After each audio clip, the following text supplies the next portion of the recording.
बिस्मिल्लाहिर्रहमानिर्रहीम, अस्सलाम वालेकुम एंड खुशामदीद। इस उम्मीद और दुआ के साथ कि आप खैरियत से हैं, एक नए दिन का आगाज़ कर चुके हैं या हो सकता है करने वाले हों। दोनों सूरतों में हमारे लिए हमारी तरफ से आपके लिए बेस्ट विशेज़ और हमारे लिए आपकी दुआएं। जिससे सबसे आगे आए इमरान हसन। मेरा नाम है आयशा यूसुफ। आई होप आप ठीक ठाक होंगे, खैरियत से होंगे और होपफुली हमारे साथ भी मौजूद होंगे। मेरी तरफ से भी आपको बहुत ज़्यादा खुश आमदीद। पहला हफ्ता जो है फरवरी का ऑलमोस्ट गुजर चुका है।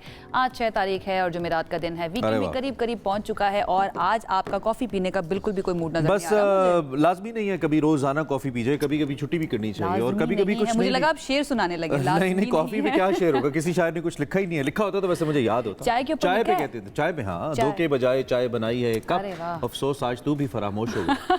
आप ऑर्डर लगाएं। ये तो धोखा हो जाएगा, बेवफाई हो जाएगी अगर चाय नहीं बनाई जाएगी ना दूसरे इंसान के लिए। खैर जी, अच्छी बातें, अच्छी बातें करनी चाहिए। अच्छा सा दिन का स्टार्ट कीजिए। आज चूंकि थर्सडे है, कल आपने छुट्टी गुजारी है, पब्लिक हॉलीडे थी। आई होप कि आप थोड़ा सा अपनी रिलैक्स रूटीन से वापस आ चुके हैं और ऑफिस स्टार्ट करने वाले। But the best part is कि एक दिन बाद फिर वीकेंड आने वाला है, सो मोर रिलैक्सेशन। हमारा तो वीकेंड आने वाला है एग्जैक्टली, बट क्योंकि हम कल तो मौजूद थे, काम कर रहे थे, अब वीकेंड के ऊपर करेंगे एंजॉय। और वीकेंड बड़ा ज़बरदस्त भी होने वाला है क्योंकि 8 फरवरी से जो ट्राइलेटरल सीरीज़ है पाकिस्तान, साउथ अफ्रीका और न्यूजीलैंड, उसका पहला मैच भी होने वाला है। तो आपका वीकेंड भी बड़ा ज़बरदस्त हो जाएगा। अच्छा, ये पूरा महीना जो है, उसके बाद अगला महीना और उसके बाद अगला महीना क्रिकेट जो है वो बड़ा ज़बरदस्त आपको एंटरटेन करेगी और इंतज़ार किया जा रहा है। और मैं देख रही थी टिकट्स के लिए लाइनें लगी हुई हैं। जीत के मुंतज़िर नहीं रहेंगे तो फिर आपको cricket all the way entertain करती रहेगी। अगर आप जीत के मुंतज़िर सिर्फ नहीं रहेंगे, मतलब आपने खुश नहीं होने देना। नहीं, cricket for the sake of cricket देखें ना। अब जैसे गोरे हैं वो cricket for the sake of cricket देखते हैं। अब जीतना हारना तो नहीं है ना, जज्बाती नहीं होना। लेकिन आगे पीएसएल है तो उसमें हम सभी जीतते रहते हैं। कभी कभी लाहौर जीत जाता है, कभी इस्लामाबाद जीत जाता है, तो ये चलता रहता है। खैर, सबसे पहले इंटरेस्टिंग स्टोरी से स्टार्ट कर लें। इंटरेस्टिंग स्टोरी से स्टार्ट करते हैं और वो स्टोरीज थोड़ी सी सबसे पहले मौसम के बारे में आपको बताते हैं। पाकिस्तान में आपको पता है मौसम तकरीबन जो है तब्दील हो चुका है ऑलमोस्ट। हल्की हल्की सी सर्दी बाकी है, लेकिन जापान से जो खबर आ रही है वहाँ के शुमाली और साहिली इलाकों में शदीद बर्फबारी हुई है। महकमा मौसमियात ये बता रहा है कि ओबी हीरो नामी एक शहर में मंगल को सिर्फ 12 घंटों के दौरान 129 सेंटीमीटर यानी 49 मिलीमीटर तक आप कह सकते हैं कि बर्फ पड़ी है, जिसके मनाजिर भी हम दिखा रहे हैं। जी, मुख्तलिफ इलाके जापान के सर्द मौसम यहाँ पे बरकरार है। मजीद बर्फबारी की पेशगोई है। हुकाम का ये कहना है कि जो शहरी हैं वो ट्रैफिक की रवानी में खलल और बिजली की मुमकिन बंदिश के लिए अलर्ट रहें। ये हो सकता है, ये मिलीमीटर्स में नहीं है आयशा, ये लगता है फीट्स के अंदर है, इतनी ज्यादा है। फीट 2 से 2.5 फीट लग रही है मुझे। देखो ना, ऐसे जैसे वो तोदे बन जाते हैं। अच्छा, जिंदगी तो वाकई में मुंजे में, मतलब अगर मैं रफली अंदाजा लगाऊं तो ये मुझे 4 फीट तक तो नजर आ रही है। अगर एक रफ अंदाजा बहुत ज्यादा है तो ऐसी सिचुएशन के अंदर जाहिर बात है बड़ी मुश्किल हो जाती है जिंदगी। बहुत सारे लोग जैसे इलाकों में रहते हैं जहाँ पे बर्फबारी नहीं होती, हम जैसे लोग वो बड़ा ड्रीम कर रहे होते हैं कि यार काश ऐसे इलाके में हम सुबह उठते हैं, खिड़की खोलें, बाहर बर्फ पड़ी हो या बर्फबारी हो रही हो। लेकिन उन लोगों की लाइफ बड़ी मुश्किल होती है। अच्छा, पाकिस्तान में कुछ ऐसे इलाके हैं वैसे जहाँ पे आप पर्दा हटाएंगे सामने बर्फ पड़ रही होगी, ऐसा मंजर होगा, जैसे कागान है, नारान है, यहाँ पे अब बर्फबारी हो भी रही है। यहाँ पे हो भी रही है बिल्कुल ऐसे सयाहती मकामात। शुगरा की बात करें, वहाँ पर बर्फ गिरी है, जिसके बाद मनाजिर बहुत ही हसीन है। एक तो ऑलरेडी हसीन है और बर्फ के बाद तो और ज़्यादा खूबसूरत हो जाते हैं। सर्दी की शिद्दत में बहुत ज़्यादा इजाफा हो गया है। दूसरी तरफ अगर हम बालाकोट की बात करें, वहाँ पर बारिश हुई है। चकवाल, कलरकहार और अतराफ के इलाकों में भी बारिश हुई है। खैबर पख्तूनख्वा को हम नहीं भूल सकते, वहाँ के बलाई इलाकों और गिलगित बल्तिस्तान में बारिश की पेश गोई की गई है। अभी तक बारिश हुई नहीं है। हम सिर्फ पेश गोइयों पे ही चल रहे हैं फिलहाल यहाँ पर भी। वैसे thanks to the team. Islamabad में कोई बहुत ज्यादा ठंड है नहीं, लेकिन इन विजुअल से मेरे कपड़े जस्टिफाई हो गए। वाकई ठंड है, शौक पूरा हो गया ठंड को एंजॉय करने का। वही ना, हमने कहा यार कहेंगे कि अब तो ठंड खत्म हो गई, इतने गर्म कपड़े क्यों पहन रहे हो? तो नहीं, अभी ठंड है, कम से कम उन इलाकों में तो है जिनका तस्करा हम कर रहे हैं। सो ठंड हो, मौसम अच्छा हो और उसमें अच्छा खाना मिल जाए आपको, खाने के लिए कुछ बहुत अच्छा हो, खास तौर पर लंच के टाइम पे या डिनर के टाइम पे, तो कमाल हो जाता है। कुछ इलाके ऐसे हैं जहाँ पे खाने के लिए नूडल्स बहुत ज्यादा इस्तेमाल होते हैं। उनमें से एक मुल्क चीन भी है, अच्छा, जहाँ पे बहुत ज्यादा नूडल्स खाए जाते हैं। बिल्कुल ऐसे। और चीनी शेफ ली उनहाई जो है, उन्होंने इटली के TV show the love chef record में अपनी महारत का शानदार मुजाहरा किया और उन्होंने किया यह है कि महज 0.18 मिलीमीटर पतली नूडल बनाकर नया आलमी रिकॉर्ड यानी कि 0.18 हम कह सकते हैं मिलीमीटर उन्होंने ये नूडल बनाई है। देखिए, स्ट्रिंग्स लग रहे हैं, धागे लग रहे हैं और ये नूडल्स हैं। ये इतना बड़ा आर्ट है। मुझे ये बनाने का इत्तेफाक हुआ चीन के अंदर। अच्छा? एक किचन के अंदर I got a chance to make this. वहाँ पे एक बड़ी मशहूर दुकान थी, उन्होंने कहा जी आप बनाएं, हम आपको बनाना सिखाते हैं। I tried my best. ये तो खैर बहुत ही पतले हैं ना, वो मोटे वाले भी मिक्स हो जाते हैं, बट ये इतने बड़े आर्टिस्ट होते हैं कि ये ऐसे इसको जब रोल करते हैं तो आपकी आंखें बिलीव नहीं कर सकती कि कितना ज़बरदस्त काम है। तो आई थिंक ये जो इनको वर्ल्ड रिकॉर्ड की शील्ड दी जा रही है, He deserve it. Certificate he deserves it. He deserves it, अच्छा बिल्कुल खासा ऐसा औखा ही काम है जी। बिल्कुल ऐसा ही है। बहरहाल जी हम मुबारकबाद Look देते at हैं, बहुत ही ज़बरदस्त इन्होंने काम किया और देखना बड़ा जो है ना वो मायने रखता है कि ना लोग कितनी मेहनत करते हैं अपने पैशन के ऊपर। इनका पैशन होगा और जिस ये। तरह हमारे यहाँ बिरयानी वगैरह या निहारी मशहूर होती है ना, दुकानें और उनके ब्रांड मशहूर होते हैं, देखिए, मैं आपको बताएं नाश्ता कि वहाँ करके पे नहीं आई हूँ तो इन सब चीज़ों का नहीं, वहाँ पे नाम मत ले। बाकायदा तौर पे लोग नूडल्स स्पेसिफिक जगहों पे जाके खाते हैं, किस जगह के नूडल्स मशहूर हैं, और जिस जगह का मैं आपको बता रहा हूँ वहाँ पे मशहूर था कि वो हाथ से खुद बना के नूडल्स सर्व करते हैं। Okay. So it was the quality किसी ने Handmade बना थे। के, हैंडमेड हाँ, जबरदस्त। तो ऐसा है जनाब। खैर आगे बढ़ते हैं, अब आपको न्यूजीलैंड ले जाते हैं। पाकिस्तानी न्याज न्यूजीलैंड के फुटबॉलर है हारिस ज़ेब, आपने खबर इनकी कल पढ़ी होगी, हमने कहा हम भी जरा ट्रिब्यूट दें। फीफा जो वर्ल्ड कप क्लब है उसके अंदर शिरकत करने वाले पहले पाकिस्तानी बन गए हैं। पाकिस्तानी निजात खिलाड़ी हैं, उन्होंने ऑकलैंड सिटी FC के साथ एक मुआहिदा कर लिया है और इस तरह वो ये एजाज़ रखने वाले पहले Pakistani. He is just 23 years old, left winger खिलाड़ी हैं। उन्होंने ऑकलैंड सिटी FC को ज्वाइन करने के बाद टीम के साथ प्री सीजन ट्रेनिंग भी शुरू कर दिया और इससे पहले वो बर्किनहेड यूनाइटेड की नुमाइंदगी करते थे। अच्छा, बड़ी खुशी हुई मुझे ये सुनकर, क्योंकि आपको पता है पाकिस्तान में भी फुटबॉल के चाहने वाले बहुत ज़्यादा है, स्पेशली कराची लियारी की अगर हम बात करें, वहाँ पर एक तो लोग ना सिर्फ पागल हैं फुटबॉल के पीछे, बल्कि ऐसा ऐसा टैलेंट वहाँ से निकल कर आता है। बट अनफॉर्चुनेटली पाकिस्तान में क्योंकि उस तरह से प्लेटफॉर्म मौजूद नहीं है, क्योंकि फुटबॉल जो है वो बहुत ही बड़ा अच्छा, एक लियारी खेल तो है दुनिया भर हाईलाइटेड के है ना अंदर। पाकिस्तान के जो नॉर्दर्न एरियाज हैं, इवन हुंजा वगैरह के अंदर, वहाँ पे बहुत ज़्यादा इसका क्रेज़ है। क्वेटा के अंदर बहुत क्रेज़ है, बहुत ज़बरदस्त क्लब है, हज़ारा जो कम्युनिटी है उसकी भी बहुत सारे लोग हैं। सो ओवरऑल भी ये तो हम खेलने वालों का तस्करा करें, जो देखने वाले हैं वो पूरे पाकिस्तान के अंदर है, बड़े ज़बरदस्त किस्म के फॉल। तो ये बड़ी ज़बरदस्त एक अचीवमेंट है हारिस के लिए। Haris all the best, Pakistan का नाम रोशन करे, अच्छा करे और इंटरनेशनल अरीना के ऊपर चमके एक सितारे की तरह। आई होप हम और भी पाकिस्तानियों को देखें, और भी पाकिस्तानियों का हम तस्करा करते रहेंगे। और अब एक स्टार पाकिस्तानी हमारे फास्ट बॉलर है शोएब अख्तर साहब। रावलपिंडी एक्सप्रेस अक्सर स्टेटमेंट्स देते रहते हैं और स्टेटमेंट्स से ज़्यादा मकबूल रहते हैं as compare to cricket. Cricket तो अब खेलते नहीं हैं। उन्होंने चैंपियंस ट्रॉफी की फाइनलिस्ट टीमें, सेमी फाइनलिस्ट टीमें एक्चुअली, उनसे मुतल्लिक एक बड़ी ज़बरदस्त प्रेडिक्शन कर दी है। What is that prediction? उनकी प्रेडिक्शन ये है कि पाकिस्तान, अफगानिस्तान और भारत की टीमें चैंपियंस ट्रॉफी के सेमीफाइनल में पहुंच जाएंगी। अच्छा जी, वो ये भी कहते हैं कि अफगान टीम अगर मेच्योरिटी का मुजाहरा करती है तो वो सेमीफाइनल खेल सकती है। अफगानिस्तान के बैटर में तहम्मुल आ गया तो हैरान कुन नताइज दे सकते हैं और उम्मीद है कि 23 फरवरी को पाकिस्तान भारत को शिकस्त देगा। ये उनका पाकिस्तानी बोला अंदर से। पाकिस्तान और भारत को तो टूर्नामेंट का फाइनल भी खेलना चाहिए, बिल्कुल हम सब भी यही चाहते हैं। ना सिर्फ पाकिस्तान हराए, ये जो 23 फरवरी को मैच होने जा रहा है भारत को हराना चाहिए, बल्कि अगर फाइनल में ये दोनों टीमें आ जाती हैं तो जस्ट इमेजिन, वो मुझे 2017 जो है ना, हज़ारों ख्वाहिशें ऐसी कि हर ख्वाहिश पे दम निकले। देखिए, हम कर चुके हैं ऐसी बात नहीं है कि हम कोई दीवाने का ख्वाब देख रहे हैं, हम ऐसा कर चुके हैं। हम डिफेंडिंग चैंपियन हैं, हम इंशाल्लाह कर सकते हैं।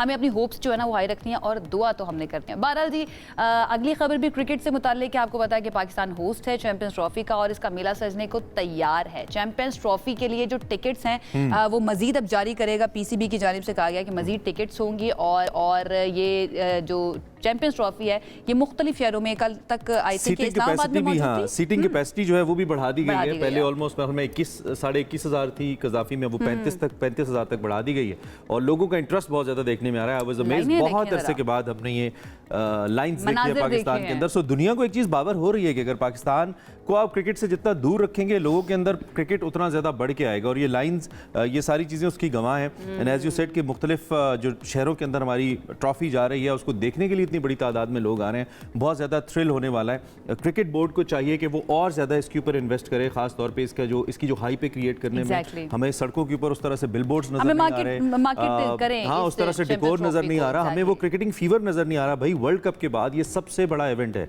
तो आई थिंक क्रिकेट बोर्ड को इस जानिब थोड़ी सी तवज्जो देनी चाहिए और शहरों के अंदर इसका वो थ्रिल, वो फील होना चाहिए हमें सड़कों के ऊपर। ये तमाम मैचेस लाइव आप देख सकेंगे 10 स्पोर्ट्स के ऊपर और बस हमें भी इंतजार है कि जल्दी जल्दी से क्रिकेट सीजन जो है शुरू हो जाए, क्योंकि लंबा चलने वाला है ये क्रिकेट सीरीज। अच्छा जी, क्योंकि क्रिकेट की बात हो रही है तो चैंपियंस ट्रॉफी से पहले हो रही है ट्राइलैटरल सीरीज, यानी कि पाकिस्तान, साउथ अफ्रीका और न्यूजीलैंड की टीम जो है वो ट्राइलैटरल सीरीज खेलेंगी। न्यूजीलैंड की टीम पहुंच चुकी है पाकिस्तान में, आज से प्रैक्टिस सेशन का आगाज करेगी और पाकिस्तान की जानिब से ट्रेनिंग सेशन का सिलसिला ऑलरेडी जारी है। खिलाड़ी बैटिंग, बॉलिंग और फील्डिंग की मशकें कर रहे हैं और इसका आगाज 8 फरवरी से मशकों से ना में फौजी आ जाते हैं, फौजी मशकें चल रही हैं ऐसे। सैफ अली की सीरीज का आगाज ऐसी सेट 8 फरवरी से होगा, सो ऑब्वियसली ये भी आपको 10 स्पोर्ट्स दिखाएगा, तो जरूर देखिएगा। वो लाइव एक्शन आपको वहां पे मिलेगा। तज्जियाती एक्शन हम आपको कोशिश करेंगे आप दे दें, अगर आपको चाहिए तो हम उस पर जरूर बात कर लें। ये बहुत ही अच्छा है। सो बहुत सारे खिलाड़ियों की जिंदगी में भी इस सीरीज से नए चैप्टर शुरू होने वाले हैं। जिस तरह पाकिस्तान शोबिस इंडस्ट्री के 2 नामवर अदाकार, उनकी जिंदगी का एक नया chapter, but that is not about a game, it's about their marriage. हम बात कर रहे हैं नन अदर देन मावरा हुसैन और अमीर गिलानी की। शादी के बंधन में बंध गए। क्या खूबसूरत लग रही थी मावरा, शी ऑलवेज लुक्स ग्रेट। मुझे याद है जब बिल्कुल शुरू में सोशल मीडिया आया था और खूबसूरती के इस्तारे के तौर पे अगर चंद तस्वीरें सर्कुलेट करती थी ना कि यार ऐसी लड़की, तो मावरा की एक पिक्चर थी जो बहुत चलती थी और लोगों को नहीं पता था कि ये पाकिस्तानी लड़की है। अच्छा, हाँ, she looks that pretty and beautiful. But Mawra एक जबरदस्त एक्ट्रेस है और कल उन्होंने अपने निकाह की पिक्चर शेयर कर दी है। अच्छा, अमीर के साथ उन्होंने एक ड्रामा किया था, आपको याद है, और उस ड्रामे के बाद इनकी केमिस्ट्री जो है ना वो बहुत ज्यादा फेमस होगी थी। देन मैंने एक इंटरव्यू इनका सुना तो ये मुझे पता चला कि ये दोनों एक टाइम पर क्लास फेलोज रह चुके हैं और उस टाइम पर एक दूसरे से बात भी नहीं करते थे, एक दूसरे को नहीं जानते थे। बट जब ये दोनों एक्टर बने हैं और अमीर आपको पता है इनसे जूनियर है, तो जब इन्होंने उनके साथ एक्टिंग किया तब उनकी अंडरस्टैंडिंग हुई है, तब इनकी दोस्ती हुई है। अमीर उस वक्त से टारगेट कर रहा था कि कब मावरा के साथ मेरा ड्रामा आएगा। हमारे दोस्त काशिफ अनवर, उन्होंने लिखा था वो ड्रामा और हम टीवी पे ही चला था एक्चुअली। बहुत ही जबरदस्त। और अब इनका ये रियल लाइफ कपल क्योंकि काफी अरसे से एंटिसिपेटेड था कि इनकी शादी होने वाली है। सो मावरा के लिए हमारी बहुत बेस्ट विशेस है जी। बहुत ज्यादा इन्होंने हार्ड वर्क किया अपने करियर के अंदर with obviously along with her sister, और she used to do a music show, I remember, as a VJ. हां, और जबरदस्त करियर है, जबरदस्त मेहनत है। तो अल्लाह करे जी लाइफ का सफर आपका अच्छा गुजरे। हमारी बेस्ट विशेस आपके साथ हैं। आगे बढ़ते हैं और अब बात करते हैं मेरे फेवरेट सिंगर की, जिनका इंटरव्यू करते हुए यू रिमेंबर मैं कितना एक्साइटेड था। बिल्कुल बिल्कुल, मुझे अदनान की बात करने जा रहे हैं हम। And he has released his brand new song. Brand new songs के अंदर ब्रांड न्यू किस्म के सेट्स और मॉडल्स एंड ऑल, और गाने का टाइटल है जरूरी। ब्रांड न्यू वीडियो आ चुकी है मार्केट, यूट्यूब पर आ चुकी है। आते ही हमारे पास है, हम दिखा देते हैं। वायरल क्योंकि हो गया, आप भी देखिए जरा। अरे वाह वाह, क्या खूबसूरत लिरिक्स हैं। वो जिसमें सब जरूरी है, मन्नू तो जरूरी है, समथिंग लाइक दैट। बहुत ही खूबसूरत। अदनान की क्वालिटी ये है कि हमेशा आउट ऑफ द वे आते हैं, ओरिजिनल के साथ आते हैं और बहुत कमाल आते हैं। अभी आयशा थोड़ा कंसर्न शो करी थी कि व्यूज कम है गाने के ऊपर। इतना अच्छा ही गाना एक दिन पहले आया, तो इनका गाना स्लोली ग्रो करता है, ये मैंने देखा है। मतलब इनकी जो ऑडियंस जिस तरह के इनकी बड़ी जबरदस्त नीश है, इनकी एक अलग सी ऑडियंस है और विद द टाइम इनका गाना ग्रो करता है। और यही इनके गाने की शायद क्वालिटी है कि जितने लोग सुनते हैं वो फिर हमेशा के लिए सुनते हैं। अच्छा, जब हमने इनका इंटरव्यू किया था ना, आपको याद होगा BCW के दौरान, उस टाइम पर मेरी पहली मरतबा मुलाकात हुई एंड आई वाज अमेज्ड कि इतना बड़ा ये सिंगर है, इतना बड़ा म्यूजिशियन है, लेकिन he was so down to earth. और बहुत अच्छा लगा उनसे बात करके। और उसमें उन्होंने खुद भी ये वाली बात की कि मुझे अपने आप को थोड़ा सा जरा मजीद मार्केट करने की जरूरत है। उन्होंने बाकायदा टीम हायर कर। और अगर आयशा ऐसे गाने बहुत ज्यादा फेमस पाकिस्तान में नहीं होते ना, तो पाकिस्तानियों को अपने टेस्ट पे काम करने की जरूरत है। इनका म्यूजिक बहुत अच्छा है, टेस्ट पे काम करने की जरूरत है। खैर, आगे बढ़ते हैं और बात कर लेते हैं उस मौजू की जो कि हमारे शो का हिस्सा होता है, दैट इज पॉलिटिक्स। पाकिस्तान की जो सियासी फिजा है, एक बार फिर इंतखाबात की गूंज सुनाई देने लगी है। क्या इंतखाबात हो सकते हैं? तहरीक इंसाफ के रहनुमा असद कैसर साहब फॉर्मर स्पीकर हैं, उनके घर एक शाहिया हुआ। उसके बाद अपोजिशन ने मौजूदा हुकूमत को गैर नुमाइंदा करार देते हुए ओबियसली वंस अगैन फौरी और शफाफ इंतखाबात का मुतालबा किया। मौलाना फजलुर रहमान और शाहिद खाकान अब्बासी ने हुकूमत पर शदीद तनकीद की और नए और शफाफ इंतखाबात का मुतालबा कर दिया। और जब ऐसे गठजोड़, ऐसी मीटिंग शुरू हो जाती हैं तो फिर कुछ ना कुछ तो होता ही है उसमें। बिल्कुल होता है। और दूसरी तरफ PTI ग्रैंड अपोजिशन अलायंस बनाने के लिए अब मुतहर्रिक नजर आ रही है। आपको पता है कि इस इशाइये के बाद इन तमाम रहनुमाओं ने मीडिया से भी गुफ्तगू की थी। 8 फरवरी भी करीब आ रहा है। 8 फरवरी को उन्होंने ऑलरेडी सवाबी में जलसे का ऐलान कर रखा है। मीनार पाकिस्तान की बात करें, वहां पर भी जलसे की तैयारियां की जा रही हैं। हुकूमती सतह पर क्या हलचल हुई है, क्या उसको वो अंडर एस्टिमेट तो नहीं कर रहे? अगर एक नया अलायंस बन जाता है तो फिर क्या होगा? और पीपल्स पार्टी के अपने जो उनके इख्तलाफात हैं, जो उनकी शिकवे शिकायत हैं, वो अपनी जगह मौजूद है। लेकिन वज़ीर आज़म पूरी कोशिश कर रहे हैं कि ये मुलाकात जो है जो उन्होंने की है पीपल्स पार्टी के रहनुमाओं से, वो कामयाब भी हो और उनके सारे शिकवे शिकायत दूर भी हो जाए। हमारे साथ वज़ीर आज़म के कोऑर्डिनेटर राना एहसान अफजल साहब मौजूद हैं, उनसे जरा इस पर बात कर लेते हैं। जी बिल्कुल राना साहब, सबसे पहले तो हम असद कैसर साहब के हवाले से पूछेंगे। उनके घर पर इशाइये के बाद जो अपोजिशन रहनुमा हैं, उन्होंने मौजूदा हुकूमत को वंस अगेन गैर नुमाइंदा हुकूमत करार दिया, मुल्क भर में नए और मुनसिफाना इंतखाबात कराने का मुतालबा किया है। अब आप क्या समझते हैं कि जो आने वाले दिन हैं इसमें ये मुतालबा जोर पकड़ सकता है? और पकड़ सकता है तो फिर आपकी ओबियसली बीइंग गवर्नमेंट क्या स्ट्रैटेजी होगी?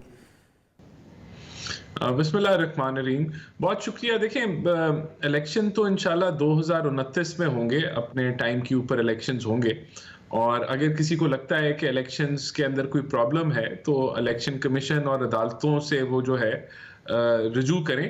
लेकिन देखें मसला ये है कि अब मईशत जो है वो टर्न अराउंड कर चुकी है, स्टेबलाइजेशन से ग्रोथ की तरफ बढ़ रही है और यही वजह है कि ऑपोजिशन जानती है कि अगर 1-2 साल आराम से ये काम चलता रहा तो फिर सारी ऑपोजिशन की जो सियासत है वो इररेलेवेंट हो जाएगी क्योंकि मुल्क काफी आगे निकल जाएगा और तो तभी ये चीजें जो हैं वो की जा रही हैं। लेकिन हम नहीं समझते कि ये कोई बड़ा चैलेंज है जो कि जो सड़कों के ऊपर आएगा या हमें कोई मसला होगा। हम दीगर जो जमातें हैं जो स्ट्रीट पावर रखती हैं और वैसे भी हम उनके साथ राब्ते में हैं और हमें नहीं लगता कि ये एक बड़ा अलायंस ऐसा बनेगा। लेकिन राना साहब, ये जो मुलाकातें हो रही हैं JUI फे की, मौलाना फजल रहमान की, उनकी पार्टी के रहनुमाओं की, PTI के साथ काफ़ी मुलाकातें चल रही हैं, आपको लगता है आगे आने वाले वक्त में ये दोनों जमातें एक साथ मिलकर चल सकती हैं, हुकूमत को टफ टाइम दे सकती हैं? दूसरी तरफ जो सहाफ़ी हैं वो भी नाराज़ हैं, आपको पता है पैका एक्ट की वजह से। क्या आपको लगता है कि ये सब मिलकर कोई एक ग्रेट फोर्स बन सकती है जो सड़कों पर आ जाए? JUIF की बात है तो हम उनके साथ एंगेज्ड हैं, मौलाना साहब के साथ, और हमें नहीं लगता कि मौलाना साहब जो हैं एक ऐसी जमात के साथ चल सकते हैं जो 9 मई की जिम्मेदार हो, जो सूबे बंद करने के नारे लगाती हो वफाक से, और जो 26 नवंबर या एक इंतशारी पॉलिटिक्स जो है जो करती हो। तो ये चीज़ें तो अभी देखें कबल वक्त है, अभी तो इनकी पहली दूसरी नशिस्त हुई है, देखते हैं ये किस तरफ जाती है, उसके अंदर गवर्नमेंट भी इनको एंगेज करेगी। तो ये जो अलायंस है ये कितना रेलेवेंट बनता है ये आगे आने वाले दिन बताएंगे, लेकिन गवर्नमेंट भी अपनी काविश करेगी कि ऑपोजिशन के साथ एंगेज करे और इनके मामला जो भी हैं। अच्छा, एक सिलसिला आपने वैसे शुरू किया था ना मुज़ाकरात का, नहीं चला। अब PTI की लीडरशिप से जब हम बात करते हैं तो वो तो कहते हैं कि दरवाज़ा बंद हो चुका है, you have missed the train, ऐसा लगता है। क्या दोबारा से सिलसिला शुरू हो सकता है? कोई बातचीत चल रही है या कोई मूड मिजाज माहौल नज़र आ रहा है राना साहब? देखिए, PTI को तो प्राइम मिनिस्टर शहबाज शरीफ ने काबीना के इजलास में बड़ी क्लियर कट ऑफर दी थी कि हम पार्लियामेंट में कमेटी बना देते हैं और अगर पार्लियामेंट के अंदर हरीफ जमातें इकट्ठी बैठती हैं और अपने मसाइल का हल निकालती हैं तो ना सिर्फ इससे पार्लियामेंट की तकवीत जो है उसमें इजाफा होगा बल्कि जमहूरियत स्ट्रेंथन होगी। तो वो ऑफर तो प्राइम मिनिस्टर ने दी लेकिन उन्होंने उसको भी रद्द कर दिया। तो बज़ाहिर ऐसा ही महसूस होता है कि PTI मुज़ाकरात में इंटरेस्टेड नहीं है और उसकी कोशिश है कि वो पॉलिटिकल इंस्टेबिलिटी फैलाएं, लेकिन ऐसा नहीं होगा क्योंकि देखें हमारी ये अंडरस्टैंडिंग है कि इकॉनमी जब बेहतर होती है तो फिर लोगों का भी इंटरेस्ट होता है कि लोग भी चाहते हैं, अवाम भी चाहती है कि अब इस गवर्नमेंट को परफॉर्म करने दिया जाए। चीज़ें बेहतर हो रही हैं, महंगाई की शरह 2.4% पे आ गई है, आपकी रुपया स्टेबल है, आपके रिजर्व्स बढ़ रहे हैं, एक्सपोर्ट्स बढ़ रहे हैं, टैक्स कलेक्शन बढ़ रही है, आगे हमें एक अच्छी ग्रोथ नज़र आ रही है, हर लिहाज से चीज़ें बेहतरी की तरफ जा रही हैं। तो फिर लोग इस तरह की स्ट्रीट एजिटेशन, जिस तरह का 26 नवंबर को इन्होंने एक इंतशारी एक वो वायलेंट प्रोटेस्ट था पाकिस्तान की तारीख का, तो no one will support it. मेरा नहीं ख्याल लोग निकलेंगे या कोई मैस मूवमेंट ये पहले भी नहीं जनरेट कर सके। 9 मई में भी इनका सियासी जत्था था जिन्होंने जलाओ घेराव किया, कोई इतनी मैस मूवमेंट KPK से जो ये लेके आते रहे, वहाँ भी जो है वो वसाइल इस्तेमाल किए गए सूबे के। तो हमें नहीं बिल्कुल लगता कि अवाम जो है वो इनके इंतशारी नारे के ऊपर निकले। ठीक है, चले, मुज़ाकरात का सिलसिला तो रुक गया है लेकिन अब PTI ने ऐलान कर दिया कि वो 8 फरवरी को सवाबी में भी जलसा कर रही हैं, फिर मीनार पाकिस्तान ग्राउंड में भी जलसे की तैयारियां की जा रही हैं और ऐसा लग रहा है कि एक मरतबा फिर से PTI जो है वो एहतजाजी मूड में आ रही है और उनके पास स्ट्रीट पावर तो मौजूद है, उनके सपोर्टर्स तो मौजूद हैं। आप समझते हैं कि ये सियासी कशीदगी बढ़ेगी? और जो आपकी बातों से मुझे फील हो रहा है, आपको नहीं लगता कि आप ये जो मुलाकातें हुई हैं इशाइये के बाद जो बातचीत की गई है उसके बाद पूरी ऑपोजिशन को अंडर एस्टिमेट भी कर रहे हैं?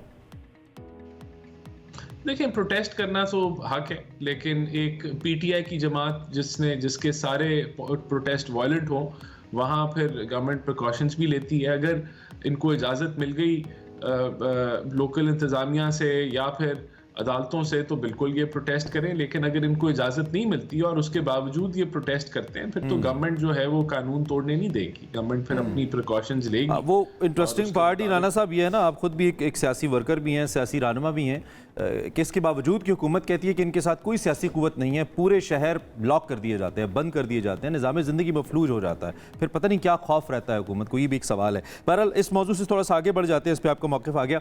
इस दफ़ा जो प्राइम मिनिस्टर शहबाज शरीफ साहब, आखिरी सवाल है ये, रमज़ान में यूटिलिटी स्टोर्स के बगैर उन्होंने कहा है कि हम रमज़ान पैकेज लाएंगे, पहले इसमें करप्शन होती थी, अब ये क्या पहले से बेहतर होगा, क्या मैकेनिज्म होगा, पहले से कामयाब नज़र आता है? थोड़ा सा इस बारे में हमें बताइए। नहीं, देखें, प्राइम मिनिस्टर जो हैं वो एफिशिएंसी पे बिलीव करते हैं, ट्रांसपेरेंसी पे बिलीव करते हैं और क्वालिटी ऑफ प्रोडक्ट पे बिलीव करते हैं। ना यूटिलिटी स्टोर एफिशिएंटली जो है वो अपनी सर्विसेज डिलीवर कर सके। पिछले साल लाइनें, कतारें लगी और लोग जो है वो बहुत तकलीफ में रहे। ना वो क्वालिटी ऑफ प्रोडक्ट अश्योर कर सकी, क्वालिटी के अंदर भी बड़े मसाइल रहे और फिर करप्शन के भी जो है वो इश्यूज रहे, जिसके खिलाफ फिर भरपूर एक्शन भी लिया गया और लोगों को मुअत्तल भी किया गया। तो इस दफ़ा उससे बेहतर एक मैकेनिज्म जो है वो प्रपोज करेगी मिनिस्ट्री ऑफ इंडस्ट्रीज और वो प्राइम मिनिस्टर के सामने रखा जाएगा, जिसके तहत लोगों को ना लाइनों में लगना पड़े, ना क्वालिटी के इश्यूज आए और एफिशिएंटली उनको जो है वो रमज़ान पैकेज मिल जाए। इस पे काम हो रहा है और जल्द जब ये काम मुकम्मल होगा तो इसकी अनाउंसमेंट भी हो जाएगी। तो हम तो वैसे भी समझते हैं कि स्टोर चलाना हुकूमत का काम नहीं है, ये काम बिजनेसेस का है, ये काम प्राइवेट सेक्टर का है।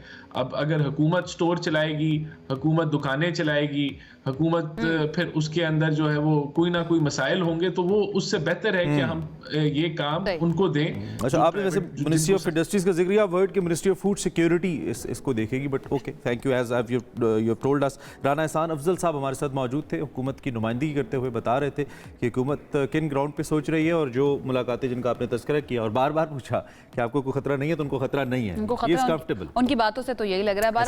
रमजान पैकेज के बारे में मैं थोड़ी सी जरा उस तरफ ज्यादा इंटरेस्टेड थी, उस खबर की तरफ, क्योंकि आपको पता है कि रमजान के अंदर चीजें बहुत महंगी हो जाती हैं।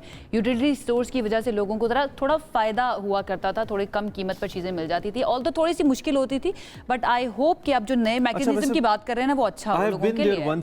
यूटिलिटी स्टोर्स के ऊपर एक तो क्वालिटी के बड़े मसाइल थे और दूसरा बहुत ओवर स्टाफ होता था वीएफसी। मुझे लगता है कि कोई बेहतर आइडिया होना चाहिए हुकूमत के जहन में। लेट्स ट्रस्ट गवर्नमेंट, देखते हैं कि वो क्या नया लेके आते हैं इसकी जगह और कैसे डिस्ट्रीब्यूट करते हैं। अल्टीमेटली आवाम को फायदा होना चाहिए। हम एक ब्रेक लेते हैं, जब ब्रेक से वापस आएंगे तो अमेरिकन प्रेसिडेंट ने बड़ा तूफान बर्पा किया हुआ है, इस पे भी हमने बात करी, मजीद तूफान बर्पा किया हुआ है और कुछ और मौजूद भी। आप ब्रेक लीजिए, ब्रेक के बाद ज्वाइन कीजिए।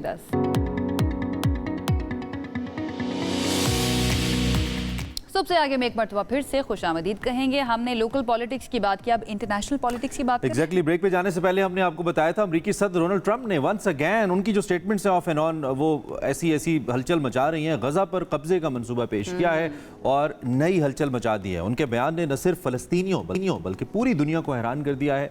व्हाइट हाउस में Israeli prime minister Benjamin Netanyahu से उनकी मुलाकात हुई और उसके बाद ट्रंप ने कहा कि वो गजा पर तवील मुद्दती कब्जे के बारे में सोच रहे हैं, जिसकी क़यादत खुद अमरीका करेगा। अमरीका गजा की पट्टी का इंतजाम संभालेगा, इस पर हकीकी मानों में काम करेगा, जिसमें ऐसे बमों को हटाना शामिल है। लुक एट द लॉजिक, जो कि फट नहीं सके। उन्होंने कहा कि हम गजा की मईशत को दोबारा बहाल करेंगे और इसको दोबारा से मुतहर्रिक करेंगे और इसके साथ साथ इलाके को अपनी ज़मीन की तरह बनाएंगे। He wants to turn Gaza into like a state of America. अच्छा, वो कभी कहते हैं कि कनाडा स्टेट बन जाए अमेरिका की, अब वो गजा की बात करें। इससे पहले ग्रीनलैंड, पनामा कैनाल की भी उन्होंने बात की थी कि हम कब्जा कर लेंगे उसके ऊपर। अब गजा वाला मामला आ गया। अब आपको याद है कि ये वाली बात भी हुई थी जिस टाइम पे सीज फायर हुआ है, उस टाइम पे ये तजवीज़ आई थी कि इसराइल, अमेरिका और सऊदी अरब मिलकर एक अथॉरिटी बनाएंगे जब तक फ़लस्तीन अथॉरिटी जो है ना वो सामने नहीं आ जाती है या बन नहीं जाती है। बहरहाल जी, अब ये नया बयान आ गया, नया स्टेटमेंट आ गया सदर ट्रंप का। अब इसके कॉन्सिक्वेंसेस क्या हो सकते हैं या फिर वाकई में अमली तौर पर इस पर कुछ किया जा सकता है या नहीं किया जा सकता। बहुत सारे ममालिक जो हैं वो तनकीद भी कर रहे हैं। एमनेस्टी इंटरनेशनल का मैं बयान सुन रही थी, वो भी इसके ऊपर कह रहे थे कि ये बैनुल अक़वामी क़वानीन की खिलाफ वर्जी है। कनाडा ने भी इसकी खिलाफ वर्जी की है जब गलत कहा है इसको। उसके साथ साथ अगर हम जर्मनी की बात करें, सऊदी अरब ऑलरेडी कह चुका है कि ये नहीं हो सकता, ट्रंप ने जो बयान दिया। इस पर बात कर लेते हैं। माहिर बैनुल अक़वामी उमूर डॉक्टर ज़फ़र जसपाल साहब हमारे साथ लाइन पर मौजूद है। ज़रा जानते हैं कि क्या हो सकता है, ये स्टेटमेंट जो है उसको किस तरह से देखते हैं। Thank you so much doctor Zafar हमें ज्वाइन करने के लिए। सबसे पहले तो मैं ये जानना चाहूँगी, सदर ट्रंप का ये जो स्टेटमेंट है, is it just for the sake of statement या फिर अमली तौर पर होता हुआ कुछ नजर भी आ रहा है आपको इस पर? देखें ना ये स्टेटमेंट है और ना अभी तक अमली तौर पे इस पे नजर आ रहा है। स्टेटमेंट तो बड़ा आपको नजर आता है कि जिस तरह अमेरिकन एक पॉलिसी है गाजा में जो पिछली एडमिनिस्ट्रेशन की थी, उसकी कंटिन्यूटी हमें नजर आई। हालांकि सब लोग समझ रहे थे कि ट्रंप के आने के बाद और सीज फायर होने के बाद सिचुएशन चेंज होगी, मगर उसने तो इसको एक फर्दर एक नई डायमेंशन और ग्रूसम डायमेंशन में मूव कर दिया। दूसरी तरफ अमली इम्प्लीमेंटेशन, उस पर अगर हम देखते हैं तो रिजेक्शन ज्यादा में नजर आ रहा है, एक्सेप्टेबिलिटी कम नजर आ रही है। और हमें ये नहीं भूलना चाहिए कि अगर अभी तक जो इसराइल को सरवाइव कराया ये पिछले 15 सीज फायर से 15 महीनों की जंग में, वो अमेरिकन मटेरियल असिस्टेंस थी, अमेरिकन पॉलिटिकल असिस्टेंस थी, अमेरिकन इकोनॉमिक असिस्टेंस थी। तो indirectly America was involve in the genocide of the Palestinians in the Gaza. मगर अब अगर वो वहां पे आके कब्जा कर रहे हैं तो ये तो एक कन्फर्मिटी है। और इसका मतलब ये है कि जो इंटरनेशनल कोर्ट ऑफ जस्टिस ने इसराइली प्राइम मिनिस्टर को और उसकी टीम को क्राइम अगेंस्ट ह्यूमैनिटी में कन्विक्ट किया है, तो फिर तो अमेरिकन भी उसमें इन्वॉल्व हो जाएंगे और वो भी पार्ट एंड पार्सल है इस चीज़ के।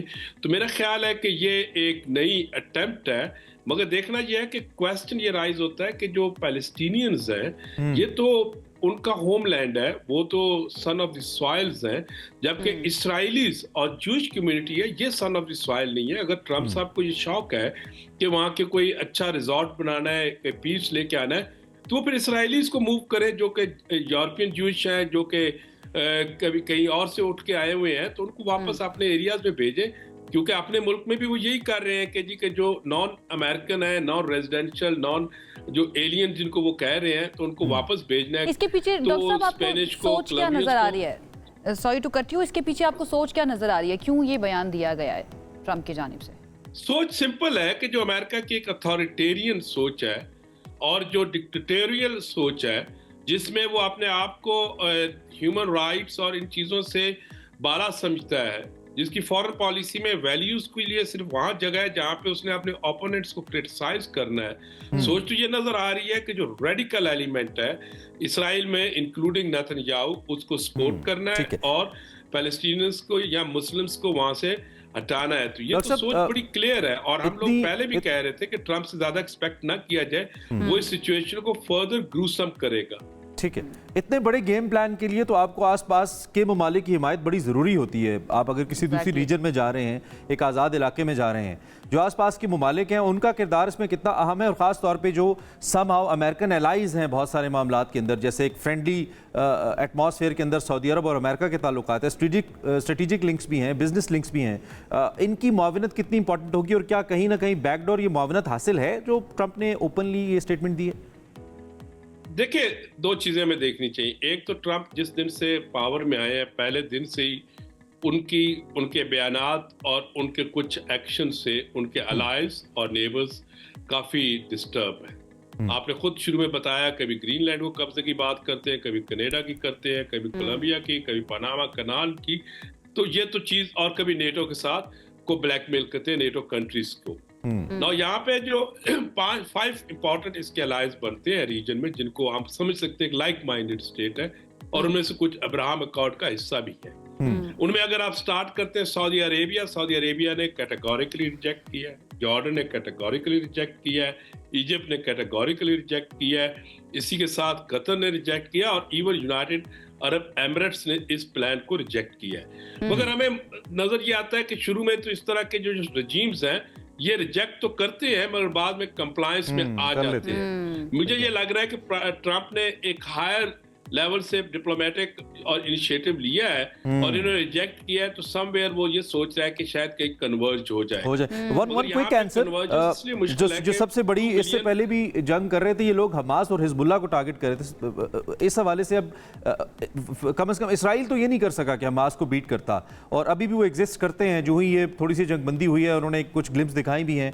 अगर अमेरिका इन पर्टिकुलर आता है तो अब वो जारी बात है इसराइल को एज प्रॉक्सी नहीं कह रहा, वो इटसेल्फ आके कह रहा है कि हम वहाँ पे बैठेंगे और हम ये करेंगे। तो क्या अमेरिका के लिए फिर पॉसिबल होगा, जब उसकी कॉन्टेम्प्रेरी जो रीसेंट पास्ट की हिस्ट्री है जंगे हारने की वो मौजूद है? वियतनाम की बात कर लें या हम अफगानिस्तान की बात कर लें, कोई अच्छी हिस्ट्री नहीं है और ऑलरेडी बड़ा क्रिटिसाइज भी हुआ अमेरिका। क्या कर पाएंगे ये?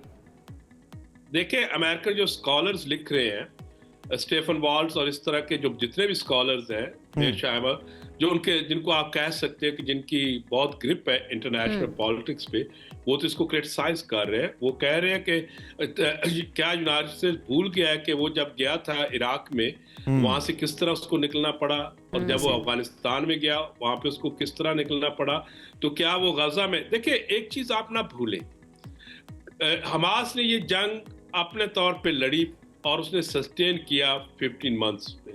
जिसमें इसराइल को अमेरिका की फुल सपोर्ट थी और यूरोपियन कंट्रीज की फुल सपोर्ट थी, इकोनॉमिक, पॉलिटिकल और मटेरियल। जब मैं मटेरियल कहता हूँ, मिलिट्री हार्डवेयर की, उसमें अगर इसराइल नहीं कंट्रोल कर सका तो ये एक एसिमेट्रिकल वॉरफेयर को वो दावत देगा अमेरिका, और अमेरिकन अगर ट्रुप्स आए वहां पे तो ये अमेरिकन की वो पॉलिसी जिसको ट्रम्प खुद कहता है, no boots on the ground, वो क्वेश्चनेबल होगी, बिल्कुल क्वेश्चनेबल हो जाएगी। सही, thank you so much doctor Zafar. इसके ऊपर और बात हो सकती थी लेकिन वक्त की कमी की वजह से हम यहाँ पर आपको थैंक यू करते हैं। बहुत शुक्रिया हमें ज्वाइन करने के लिए। एक ब्रेक लेते हैं, ब्रेक से वापस आते हैं। स्टे विद अस।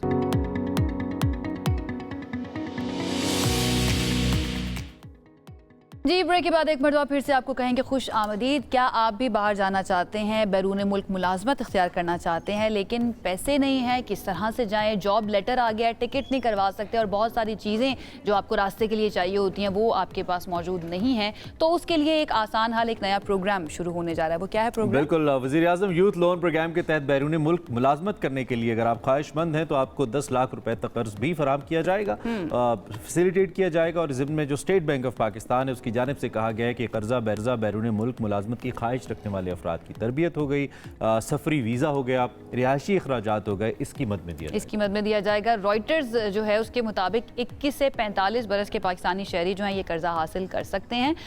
ताहम कर्ज हासिल करने की ख्वाहिश रखने वाले जो लोग हैं उनके बारे में ये कहा जा रहा है कि उनके पास बैरून मुल्क मुलाजमतें फराहम करने की वाली जो कंपनी है उसकी ऑफर लेटर यानी कि आपके पास होना चाहिए। लेकिन मेरा सवाल ये है कि जो कंपनियां आपको जॉब देती हैं, अगर आप अपने मुल्क के अंदर मौजूद हैं, आपके पास ऑफर लेटर आ गया है, तो वो कंपनी मोस्टली आपको वीजा भी देती है, टिकट भी देती है। और अगेन फिर इन 10 लाख रुपए का मतलब क्या बनता है? ओवरहेड एक्सपेंसेस की मद में भी हो सकता है, या फिर मिसलेनियस की बात तो नहीं हो रही है। थोड़ा सा इस पे हम बात कर लेते हैं। कर्ज जो बैरून मुल्क मुलाजमत हासिल करने वाले अफराद हैं, यानी कि आप लोग हैं, अगर आप लेते हैं तो कितना फायदेमंद होगा? वहाँ से chairman Pakistan overseas employment promoters association engineer Faheem Iqbal Chaudhry साहब मौजूद हैं, उनसे जरा जानते हैं कि वो इसको कैसे देखें। क्या हाल है फ़हीम साहब, ठीक ठाक? जी, आई एम गुड जी, आप सुनाइए? खैरियत से हैं? सर, बहुत शुक्रिया आप तशरीफ लाए। सबसे पहले तो बहुत ही अच्छा है कि हमारे पाकिस्तानीज़ अगर वो टैलेंटेड हैं वो अपनी स्किल्स को बाहर लेकर जाएं और बाहर से ज़र मुबादला पाकिस्तान भेजें।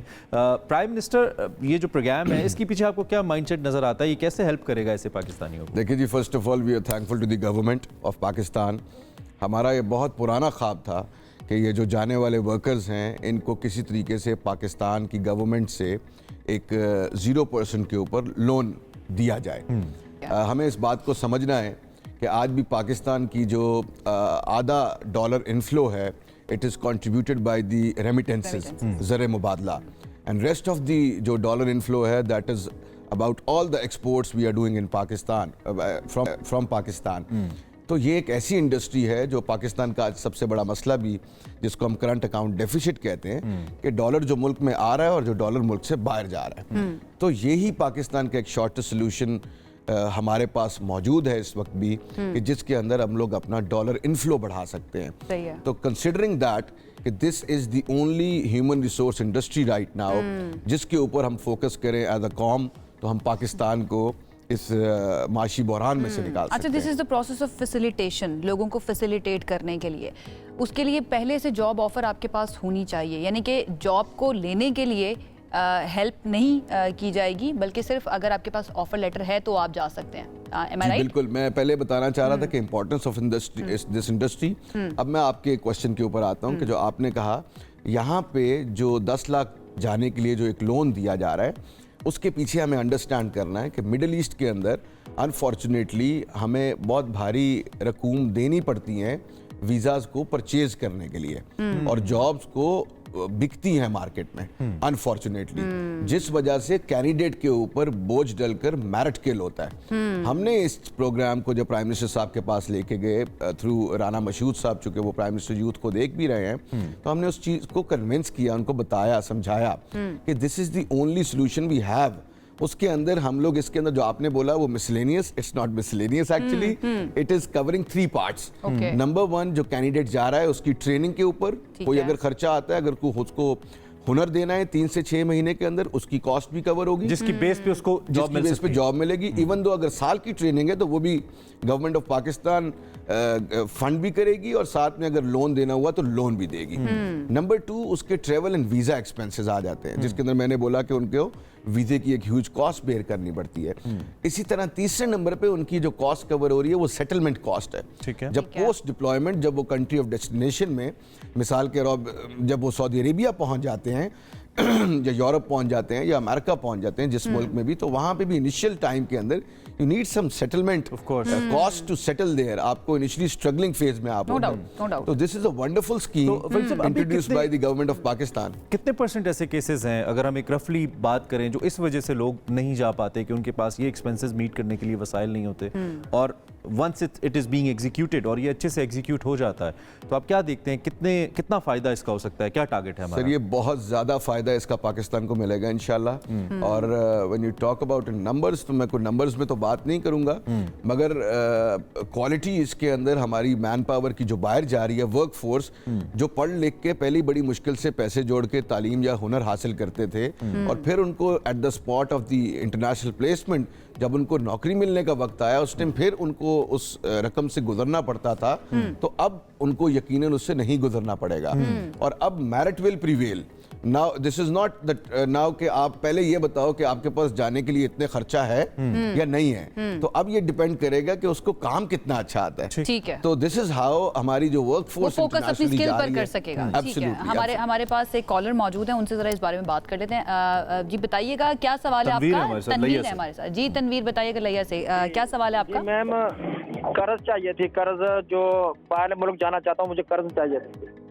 अच्छा, तरीका पूछ रहे हैं कि क्या तरीका है, बताते हैं आपको। जी तनवीर, तरीका टीवी अभी हमने देखिए। डिस्कस करना है, आप देखते रहे हमारा शो। अभी फ़हीम साहब बताएंगे। अच्छा फ़हीम साहब, इससे पहले कि मैं तरीके पे आऊँ, आपने कहा कि 3 जगह पे ये पैसे खर्च होंगे, उनमें से एक तरीका कि बहुत से ममालिक ऐसे जहाँ पर वीज़ा बिकता भी है, स्पेशली अगर हम यूएई और गल्फ कंट्रीज़ की बात कर ले, वहाँ पर इट इज़ इलीगल। इस तरह से वीज़ा अगर कोई बेच रहा है वहाँ पर, कोई भी एम्प्लॉयर, तो ये इलीगल होता है। तो आपको नहीं लगता कि इस मामले में जो यूएई गवर्नमेंट है उनसे बातचीत की जाती कि ये जो बेचा जा रहा है वीज़ा, स्पेशली यहाँ से जो एम्प्लॉयज़ जा रहे हैं या वर्क फोर्स जा रही है, तो वो ज़्यादा बेहतर हो सकता था और ये पैसे जो हैं कहीं और भी इस्तेमाल हो सकते थे, उनके काम आ सकते थे? Absolutely right. देखिए, ये तो internationally this is a law prevails, international labour organisation का भी है। इसमें कोई ट्रेडिंग नहीं हो सकती, ये कोई प्रोडक्ट नहीं है।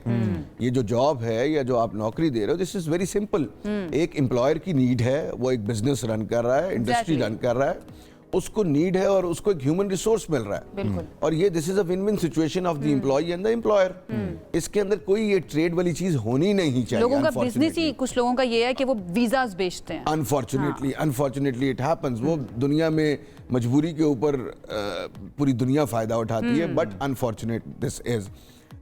तो मैं उसमें बड़ा क्लियर हूँ कि हमें गवर्नमेंट को अपने तौर पे थ्रू वॉच डॉग्स और इन सारी चीज़ों को हमें बड़े अच्छे तरीके से देखना चाहिए, और बाहैसियत कौम हमें भी, बिकॉज जिस तरह उन्होंने तरीका बोला, तो पाकिस्तान में if they want to go abroad, so there are overseas employment promoters, they are all license holders who do legal migration, or they are all licensed by the Bureau of Immigration and Overseas Employment. ये पाकिस्तान की ministry of overseas का एक इदारा मौजूद है, attach department है, जो हमारा रेगुलेटर है, जो लाइसेंसेस को ग्रांट करता है, टिल दी जो वर्कर है उसकी रजिस्ट्रेशंस को इंश्योर करता है। तो there is a legal channel, उसके थ्रू आप जाएं, और आई गारंटी यू जो हमारे ओवरसीज एम्प्लॉयमेंट प्रमोटर्स हैं, they try to minimize it as much as ठीक possible. है, थोड़ी प्रोसीजरल हेल्प लोगों के लिए करें, लोग कैसे इसको हासिल कर सकते हैं। बिल्कुल। Then second thing, is there any mechanism कि जो कर्जा मैं बाहर एम्प्लॉयर के लिए ले रहा हूँ वो वहीं पे इस्तेमाल हो, कहीं और इधर उधर ना हो जाए, कहीं और इस्तेमाल ना कर लूँ? नहीं, I don't think so, because right now there is a lot of charm. बच्चों के लिए जो वर्कर्स हैं, उनका बाहर जाने के लिए भी एक बहुत बड़ा चार्म है, और ये जो गवर्नमेंट ऑफ पाकिस्तान ने किया, हम उनको टू बी वेरी ऑनेस्ट, हम अपनी तरफ से ढेर सारे उनके शुक्रगुजार हैं जो दे हैव डन इट। और इसके अंदर बिल्कुल इसका मिसयूज नहीं हो पाएगा इंशाल्लाह, I can guarantee you, because यहाँ से वो जो भी इन्वेस्टमेंट है वो करके जब बाहर जा रहा है, तो वो तो very next day he is earning dollars. ठीक है, वो रियाल्स में, दिरमों में खेलना शुरू हो जाता है। बट चेक एंड बैलेंस किस तरह से किया जाएगा कि ये जिसको मिल गया है? जी, इसका पूरा तरीक़ाकार मौजूद है। स्टेट बैंक ऑफ पाकिस्तान ने सर्कुलर जारी कर दिया है। ठीक है जी, उसके अंदर अभी मॉडस ऑपरेंडस इसका यकीनन आने वाले कुछ हफ्तों में बनेगा, और जो पार्टिसिपेटिंग बैंक्स होंगे उनकी भी क्लैरिटी आ जाएगी कि कौन कौन से बैंक्स कैसे कैसे इसको कर रहे हैं, मगर प्राइम मिनिस्टर यूथ के अंदर जो 3 टियर्स प्रोग्राम था, now the 4th tier is added. अच्छा। और 4th tier is this 10 lakh rupees, 1 million rupees, 10 lakh जो जाने वाले वर्कर को लोन दिया जा रहा है। और उसके ऊपर इट्स वेरी सिंपल, उस कैंडिडेट को, उस वर्कर को जाने से पहले जॉब ऑफर लेटर चाहिए। जो job offer letter is verifiable by the overseas employment promoter, Yes. by our protectorate of immigrants, they are our field क्योंकि offices। स्कैम्स भी हो जाते हैं लोगों Absolutely, के जी। साथ। अच्छा, हमारे साथ एक लाइव कॉलर साथ है, ही साथ हमारे पाकिस्तानी मिशन से भी जो ठीक है। अब्रॉड मौजूद है, Verify किया जाए। Verification जरूरी है। दिस इज ठीक अ ड्यू प्रोसीजर जो बहुत अच्छी बात। हमारे साथ एक लाइव कॉलर है जेहलम से यासिर जी। यासिर बताइएगा, थैंक यू कॉल करने के लिए, क्या सवाल है आपका?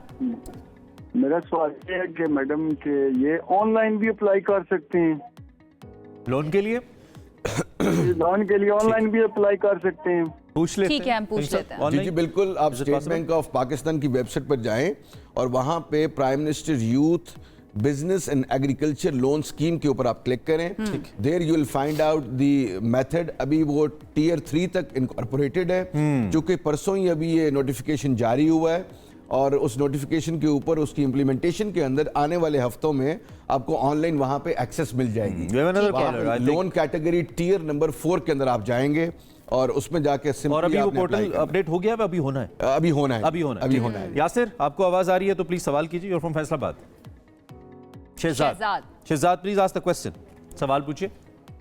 जी सर, मेरा ये सवाल है कि इसके लिए हम लोग कैसे अप्लाई कर सकते हैं? हमें डिटेल चाहिए, जो भी है वो मैं पहले सऊदी अरेबिया में रह चुका हूँ ना।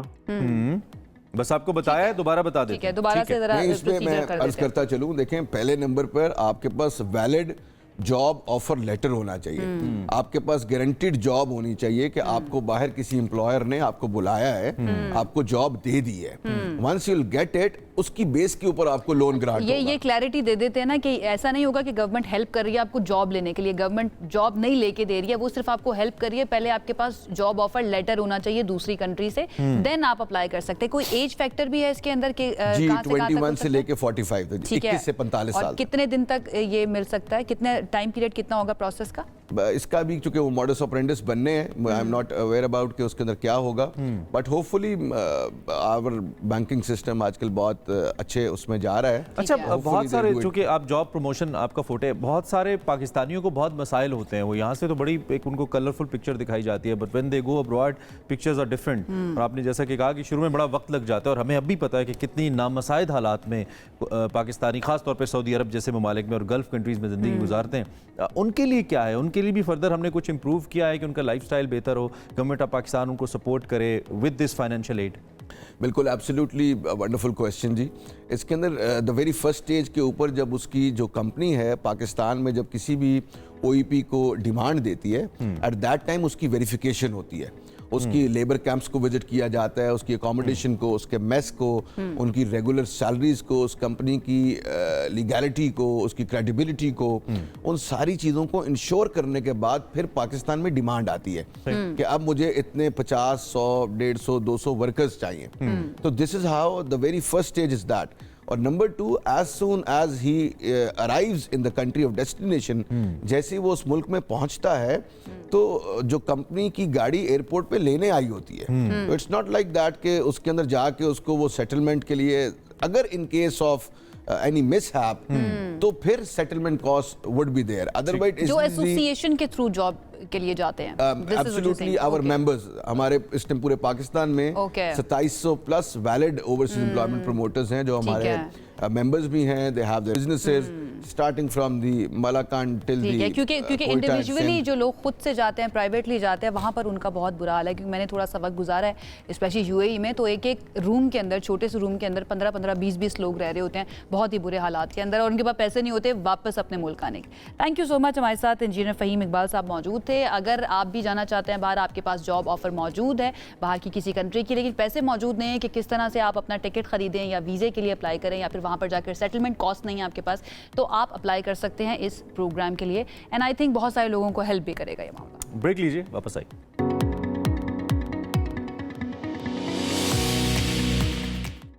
Welcome back. अब आपकी मुलाकात एक ऐसी पाकिस्तानी निजात अमेरिकन आर्टिस्ट से करवाते हैं जो कि बहुत ही ज़बरदस्त दाद समेट रही हैं थ्रू हर वर्क। हर बंदा उनके काम का दीवाना है और सोशल मीडिया पे बहुत ज़्यादा धूम है। रिसेंटली उन्होंने अली ज़फ़र के साथ एक प्रोजेक्ट के अंदर फीचर किया, कमाल किया, बहुत ज़्यादा तारीफ़ें समेटी। एंड देन हर सॉन्ग न्यूयॉर्क टू लाहौर बहुत ज़्यादा मकबूल हो रहा है। It's a different idea connecting between मुख्तलिफ लोगों को जो अमेरिका में है और पाकिस्तानी है, उनको मिलाने के लिए, कल्चरल इमर्जेंस के लिए, एक दूसरे को इमर्ज करने के लिए, कनेक्ट करने के लिए बहुत इंपॉर्टेंट है और साथ साथ विमेन एम्पावरमेंट का मैसेज भी देता है। We have a little glimpse of her performances and songs, थोड़ा सा आपको दिखाते हैं एंड देन अनीसा शेख हमें लाइव ज्वाइन कर रही हैं, उनसे आपकी मुलाकात कराते हैं। तो अनीसा शेख हमारे साथ मौजूद हैं। Anisa, thank you so much हमें ज्वाइन करने के लिए। I hope you are doing well. Tell us about yourself, how are you, how are things going right now? Assalamu alaikum, Imran Hassan or Aisha Yusuf. Thank you so much for having me. I'm doing well. It's late here in New York City, but I'm happy to be speaking with Subha Se Aage in the morning show in Pakistan. Everything's been wonderful, just super busy. Such a pleasure having you, Anisa, and we are so glad to listen to the music that you're doing. I was just reading your bio at your Instagram, when the words fail, music speaks, and shake it with the sheikh. What is the philosophy behind that? Which one? Shake it with the sheikh Shake it with the sheiks or words did you fail? really feel that when words fail, then music speaks? And how does your music speak to, to express yourself as an artist? I do. I really believe over and over in my life that statement has proven to be true. Even when I was a young girl, I'd always feel sad, happy, any emotion. I'd pick up my guitar and I would just have all my problems solved. Then when my father, he had medical crises, music was really that glue between us, and for him, his solace. And then now, like many times, even in my own life right now, where I make my music, I can't always find the words to express what my life is going, like what's going on as a young girl, especially my journey to discovering my roots and my identity.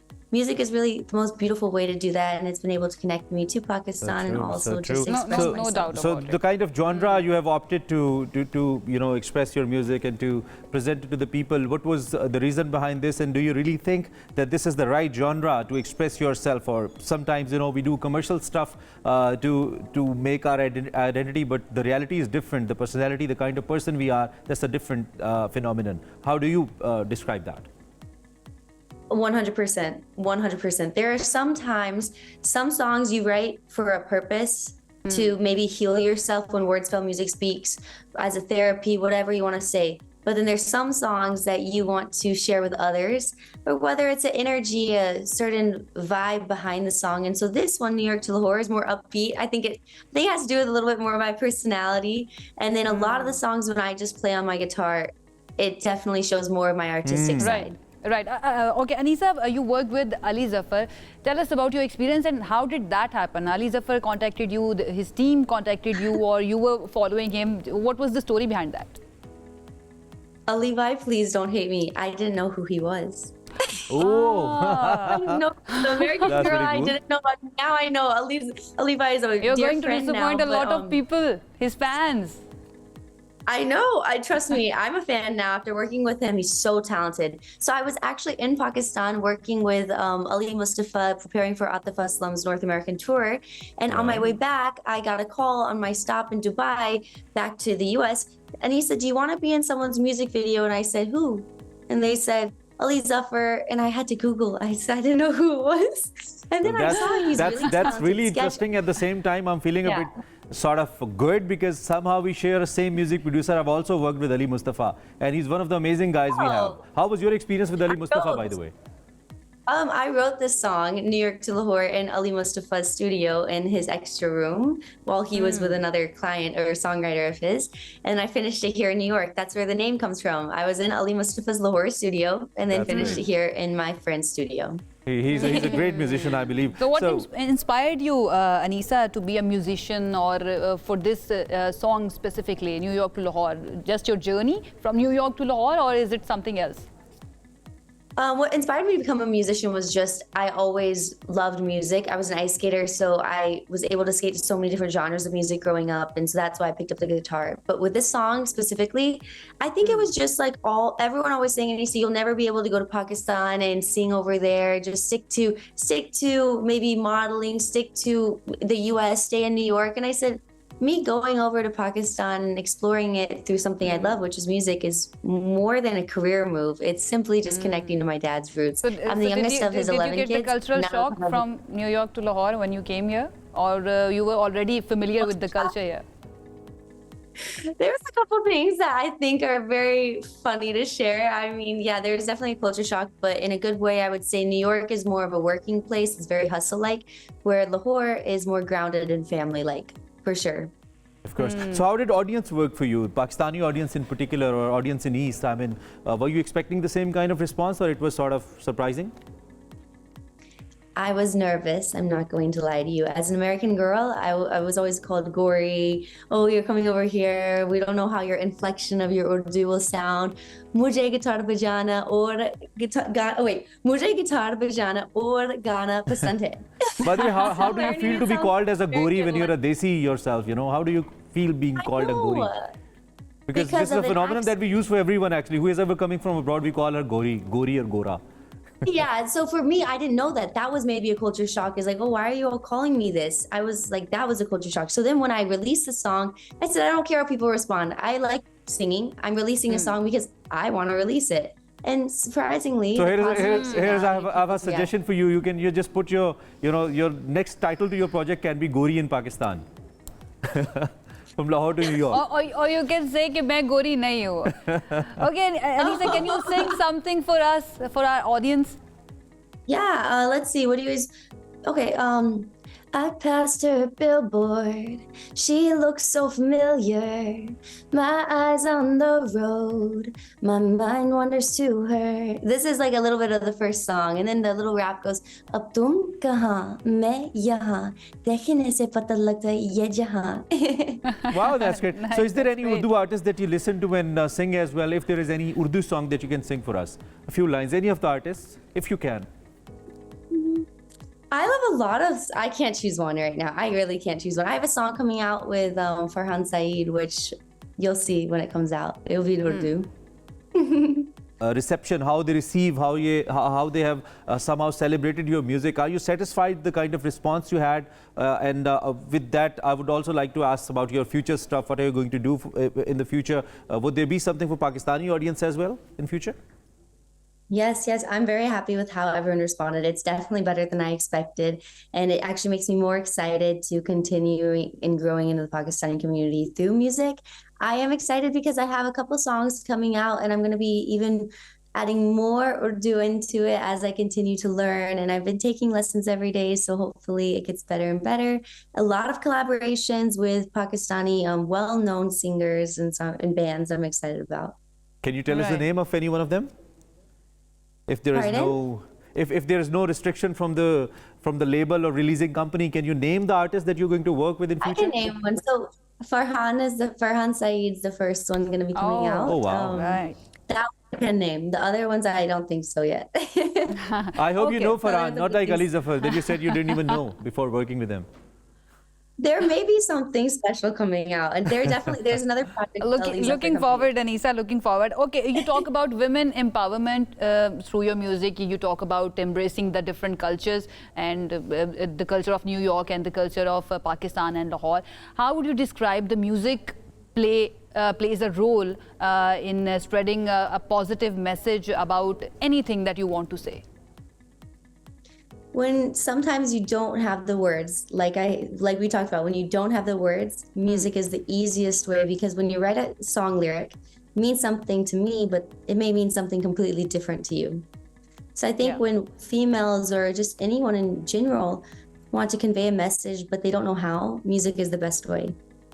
So fortunately, Anisa, you are an American. This is my last question. There are lots of girls in Pakistan who really want to do a lot in their lives, and they got talent as well, but somehow they do not get the platform. They face the challenges, the social barriers. Is there any message in your mind that you can convey to them through this platform so that they can also get a path and to be at the place like you are on? There's so much I can say, but what I can say right now is you will never make someone happy. You can never make every single person in the world happy. So might as well make yourself happy. And if doing what you love, despite how many people want to say no, just do it. Because at the end of the day, you have to put a smile on your face. No one else will. So one thing we still left. Great. Can you sing a single line? Any of the any singer's line that you like to Your favorite listen singers? and play? Yeah. Any Pakistani singer possibly in Urdu? And honestly, there's too many. I can't even think of it right now. I love Kafi Khalil, but So any song, any there's too song many that good immediately songs. comes in your mind, we'd love to listen to it. Like at last, any song. I could play guitar. If you Yeah, guys please. want me to. You can. Sure. You can, I'll play sure. this song. First one I ever learned.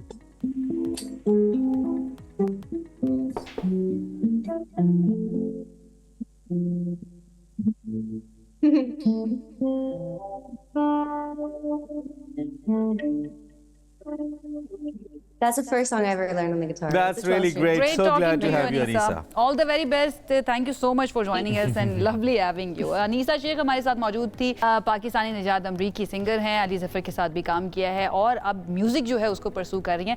अच्छा लगा बात करके आपको. Even being an American girl, the best part is कि अपनी root से connect कर रही हैं और अपनी रूट्स को वो क्रेडिट भी दे रही हैं. और thanks to all the audiences जिन्होंने उनको न सिर्फ रिस्पॉन्ड किया बल्कि बहुत अप्रिशिएट किया. नेक्स्ट प्रोजेक्ट फरहान सईद के साथ करने जा रही हैं. And as we have asked, I hope कि फरहान को वो जानती हैं. Is a very good singer by the way. एक ब्रेक लेते हैं. ब्रेक के बाद वापस आएंगे और बहुत इंपॉर्टेंट एजुकेशन के मौजू पे भी और कुछ और मौजूद भी हैं हमने बात करनी है. Stay tuned. Stay with us.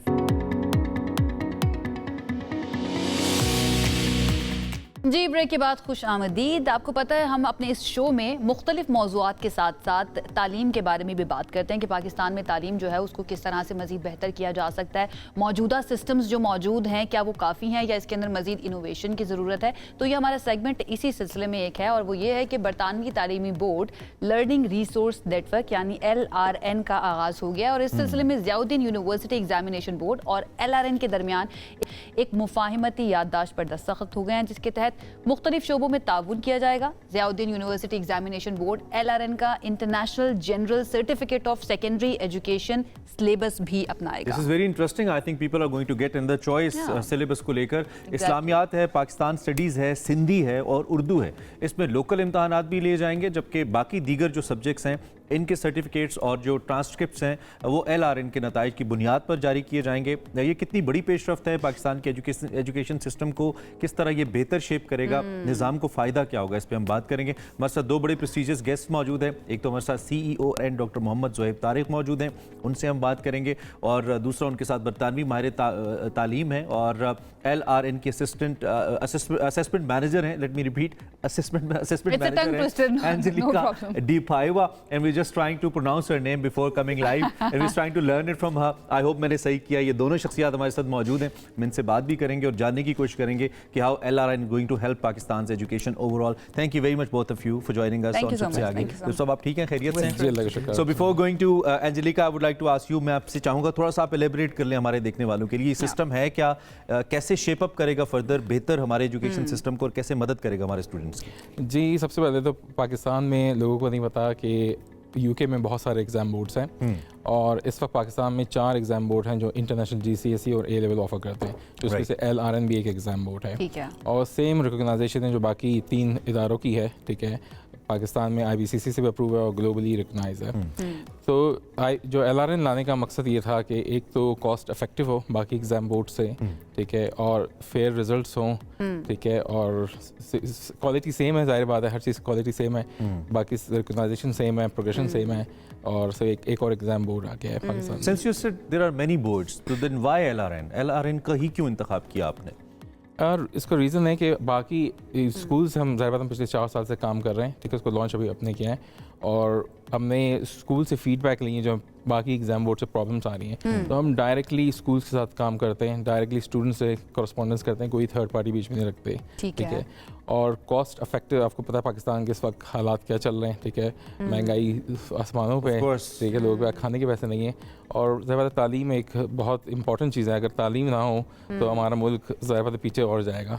तो उस चीज़ की उसकी वजह से हम LRN को पाकिस्तान में लेकर आए और कॉस्ट इफेक्टिव को रखा हमने. अच्छा, मैं ये चाहूँगी कि इसको हम थोड़ा सा मज़ीद खोलें, थोड़ी सी मज़ीद इसके ऊपर बात करें और उन अल्फाज में करें जो आम लोगों को भी समझ आए. लेकिन उससे पहले एंजेलिका के साथ भी बात कर लेते हैं. Angelica, thank you so much for joining us. First of all, before we talk about LRN system, how is your trip going so far? And I believe this is the first time you're in Pakistan? Yes, you're right. This is the first time I'm in Pakistan. Yeah. And it was pure enjoyment right from the start. I couldn't fault anything. Everything went like clockwork. The people are very kind, very helpful. So did you have that misconception about Pakistan and Pakistanis? No, I can explain that. I came without any misconception. But in the UK, we have lots of Pakistani students. My background is in further education, so I'm quite familiar with Pakistani, Bangladeshi students as well. But maybe they have already been anglicized to a certain degree, if you know what I mean. Yeah. When I came to here now, I find it is purer still. They're appreciative. They don't expect everything like on That's really great to know. Yeah. So let's come to your subject, because this is one of the biggest challenge that we face, and ultimately we feel really great whenever an innovation like this happens in Pakistan. Since Zohaib said that there's going to be a cost-effective approach in this particular project, but there's a question. How would this board or this learning system create a difference? Because if I am associated to any other board, there's a certainty that whenever I'm going to the market, people were going to perceive me as a more learned guy because I'm coming from a certain board. I won't name anyone. You don't need to. Would this cost effectiveness impact this particular image, or you will sustain that image as well, and with that I'll be having some good market value when I'm going with this degree in the market as a student? Well, as a student, I think you can expect, apart from being cost reduced, but not skimping on quality. Yeah. But I think what is most important for a student, their guardians or their parents, is that we aim to transform lives. And by doing so, we want to reach out to everyone. Right. Not only people who can afford education. Okay. That is where the cost effectiveness comes in. We aim so that everyone can actually access our qualifications, and they are staggered in a way so that you can start right from the bottom and you can work your way up. It's like a ladder, hence it's transformative. When you talk about your transforming lives, how do you describe transforming lives through an examination board? Well, you do, let's say you take your examination. You can, of course, move on. You have various options once you have done the first one. But more than that, so if you come to the top, you have a lot of universities to choose from. Not only in Pakistan, as well across the world. Of course. And that is where the transformation, that is where we open everyone's eyes, brains. And as I said already, no, I haven't said it here, but I will say it now. This is a country, I think you are brimming with talent and with the urge to want to break out. We can say it's a sea for the talent. We can say that it's a sea for the talent. That filter which is required for the talent to reach to the top. Zohaib साहब, आपसे मैं ये जानना चाहूँगी, आपको क्या लगता है कि ये जो बोर्ड है, डेफिनेटली लोगों के लिए बहुत सारी अपॉर्चुनिटी, स्टूडेंट्स के लिए बहुत सारे दरवाजे खोल देगा, बट हमारा जो सिस्टम है ऑलरेडी एजुकेशन का, उसको किस तरह से मज़ीद ट्रांसफॉर्म करने की, बेहतर करने की ज़रूरत है, और क्या सिर्फ नए बोर्ड्स इंट्रोड्यूस करवाना काफ़ी है? लेकिन पाकिस्तान के जो बोर्ड्स हैं उनकी कोई रेगुलेटरी बॉडी हो, ठीक है, जैसे यूके में रेगुलेटरी बॉडी है ऑफकोल, ठीक है ना, जिससे हम सब रेगुलेट हैं. अगर पाकिस्तान में कोई रेगुलेटरी बॉडी नहीं होगी तो कोई चेक एंड बैलेंस नहीं होता, ठीक है ना, ये बहुत ज़रूरी है. जब तक चेक एंड बैलेंस नहीं होगा तो कोई पूछने वाला नहीं. मतलब आपने इस चीज़ को मेक श्योर किया है कि if somebody is trusting then उसको एक मैकेनिज्म पता हो. लेकिन मेरा सवाल यहाँ पे होगा कि if I am going to opt this board, difference कहाँ पे क्रिएट करा है? आई मीन जो क्लेमिंग, एक तो कॉस्ट इफेक्टिवनेस है, वो बड़ा इंपॉर्टेंट पॉइंट है, आपने उस पर राइटली फोकस किया है, क्योंकि बहुत से लोग नहीं जा पाते just because of the cost factor. लेकिन at the other end, once again मैं क्वांटिटी पे बात करूंगा, तो आपका जो ये जो लर्निंग सिस्टम है, ये डिफरेंस कहाँ पे क्रिएट करेगा जिसकी वजह से आई शुड बी कंफर्टेबल किसी और को छोड़ के इसकी तरफ? देखिए, एक तो कस्टमर सर्विस है, ठीक है, स्कूल से डायरेक्ट कॉरस्पॉन्डेंस, स्टूडेंट से डायरेक्ट कॉरस्पॉन्डेंस है, कोई बीच में थर्ड पार्टी नहीं है, ठीक है ना. इसके अलावा क्वालिफिकेशन रिकॉग्नाइज है, जैसे पाकिस्तान में आपको पता है फेडरल बोर्ड है, ठीक है, पंजाब बोर्ड है, ठीक है, गुजरावाला बोर्ड है, ठीक है, उसी तरह डिफरेंट बोर्ड्स हैं, सबकी अपनी अपनी क्वालिटी, ठीक है, कॉस्ट और कस्टमर सर्विस है, ठीक है ना. मैं आपको ये बताऊं कि लर्निंग रिसोर्स नेटवर्क को क्वींस अवार्ड मिला है इंटरनेशनल ट्रेड में, मेयर ऑफ लंदन का अवार्ड मिला है. इसके अलावा ISO हमारे पास 3 अलग अलग हैं, ठीक है, और फर्स्ट एग्जाम अवार्ड है पूरी दुनिया में जो कस्टमर सर्विस एक्सेलेंस अवार्ड है, जो कि यूके कैबिनेट ऑफिस के स्टैंडर्ड्स है। ठीक है। अच्छा आप कहते हैं कि स्टूडेंट्स के साथ डायरेक्टली आप लोग इंटरैक्ट करते हैं, बीच में कोई थर्ड फोर्स नहीं है, इसका क्या मतलब है? लाइक आपके पास स्टूडेंट्स, बीच में स्कूल्स नहीं होंगे, यूनिवर्सिटीज़ नहीं होंगी, या फिर डायरेक्टली सिर्फ स्टूडेंट्स के साथ ही कोलैबोरेट किया जाएगा? देखिए फॉर एग्जांपल पाकिस्तान में जो बाकी एग्जाम बोर्ड्स काम कर रहे हैं वो ब्रिटिश काउंसिल के साथ काम कर रहे हैं, ठीक है। हम ब्रिटिश काउंसिल के साथ काम नहीं कर रहे हैं, हम डायरेक्ट स्कूल के साथ काम कर रहे हैं। हम स्टूडेंट अगर प्राइवेट रजिस्टर डायरेक्ट हम उनके साथ रजिस्टर हमसे कर रहे हैं डायरेक्ट, और हमसे कॉरेस्पॉन्डेंस कर रहे हैं। Don't you think British council के ऊपर लोगों का trust, because it's a huge time, I mean it's a legacy, long time एक रिलेशनशिप है, लोगों के जहन में एक इमेज है, तो वो ज़्यादा ट्रस्ट वर्दी है लोगों के लिए फॉर नाउ? आपको थोड़ा सा टाइम लगेगा इसको बिल्ड करने के लिए, उस फैक्टर को माइंड में रखा है आपने? नॉट रियली, क्योंकि हमने 4 ईयर्स से पाकिस्तान में ऑपरेट कर रहे हैं, ठीक है। और रीज़न इसको हमने लॉन्च इसलिए नहीं किया था कि हमारे पास प्रोग्रेशंस आए, ठीक है, हमारे पास एविडेंस आए स्टूडेंट्स को, स्टूडेंट और पेरेंट्स को दिखाने के लिए, तो हमने अब इकट्ठा कर लिया वो एविडेंस, ठीक है, और उस वजह से हमने इसको लॉन्च किया है। Right. So, Angelica, I would like to ask this question from you. There are many students who are certainly not clear that what they want to study, and if even they opt something, they somehow not reach at that particular point where they aim to. What are the basic things that you think a student should keep in mind, or his or her parents, while opting any certain board to learn? What are the particular factors that can actually help him in future? Well, I think you mean how they could decide what they Somehow, want to, where they want to reach. By the future perspective, the degree, the procedure, or the process that he is coming from, the thing that can somehow support him better than of the other education systems. I think already the variety of qualifications that are available, they will help already guide the various people, the learners and their parents, into a direction.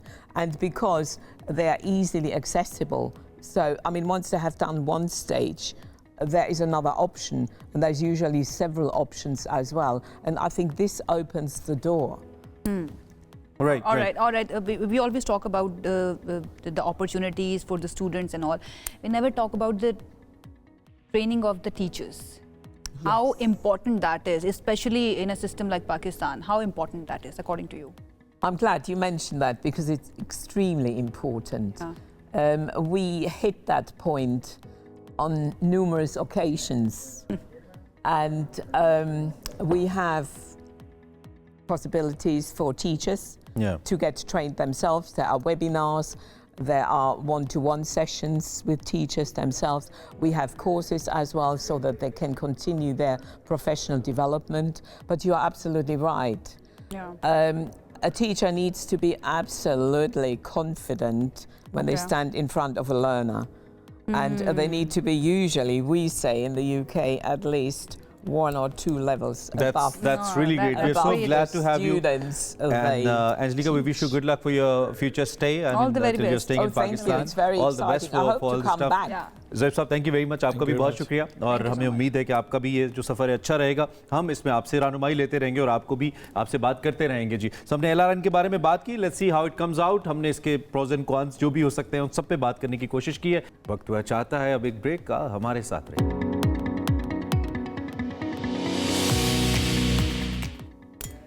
Welcome back. मुल्क भर के 156 अजला में इस वक्त इंसदाद polio मुहिम जारी है।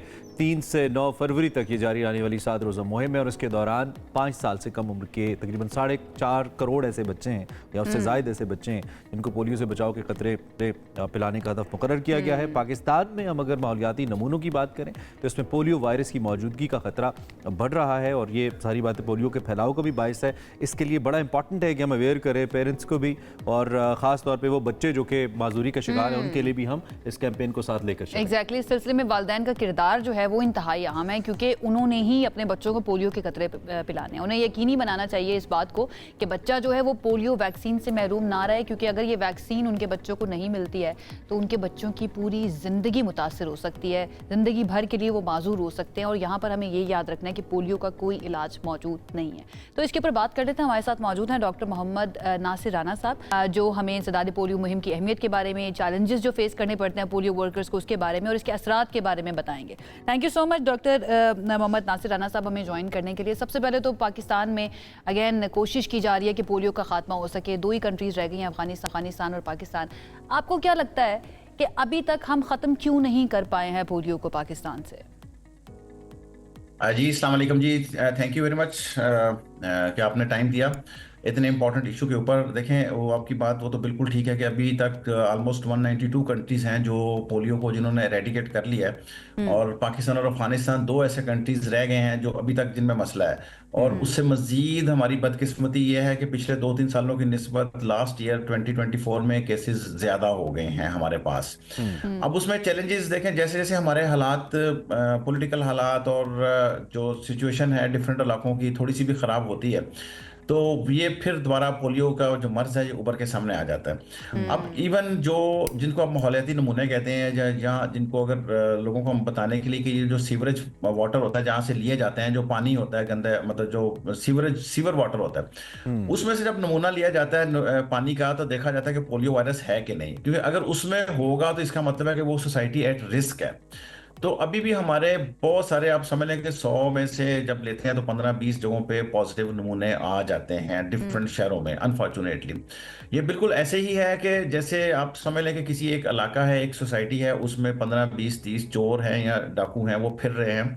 वो जैसे देखेंगे किसी घर का जो सिस्टम है, सिक्योरिटी सिस्टम वीक है या ताला नहीं लगा हुआ है या खुला दरवाजा, तो उसमें घुस जाएंगे और डाका मार देंगे।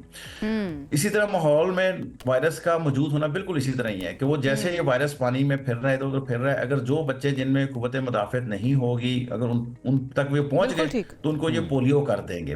तो ये है तो बहुत एट रिस्क है। तो इसमें देखें, एट रिस्क सोसाइटी तो है, ये सोसाइटी लोगों से बनती है। तो सबसे ज्यादा इंपॉर्टेंट तो है बच्चों के लिए कि उनके पेरेंट्स इस पर बिल्कुल ख्याल रखें, बहुत ज्यादा सीरियस लें। लेकिन डॉक्टर साहब, सबसे ज्यादा ये होता है ना कि अभी तक हम क्यों एरेडिकेट नहीं कर पाए हैं पोलियो को? कैंपेन्स हर साल चल रही होती हैं, साल में 2-2, 3-3 मरतबा चल रही होती है। क्या इसकी वजह सिर्फ ये है कि बहुत सारे वालिदैन अपने बच्चों को नहीं पिलाते हैं पोलियो के कतरे, इस वजह से, या फिर और भी रीजंस हैं इसके पीछे?